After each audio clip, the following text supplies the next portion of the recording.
પાંડેસરામાં પત્નીની હત્યા કરી 13 વર્ષથી ફરાર આરોપી કોસંબાથી ઝડપાયો। સુરતમાં 13 વર્ષથી ફરાર થયેલો હત્યાનો આરોપી ઝડપાયો છે।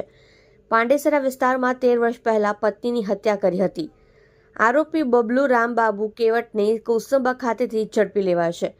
પત્નીના ચારિત્ર્ય પર શંકા રાખીને હત્યા કરી હતી। પોલીસ પકડથી બચવા આરોપી ઓળખ છુપાવતો હતો। આરોપી મજૂરી કામ કરીને પોતાનું ગુજરાન ચલાવતો હતો। ક્રાઇમ બ્રાન્ચે આરોપીને ઝડપી પાડ્યો।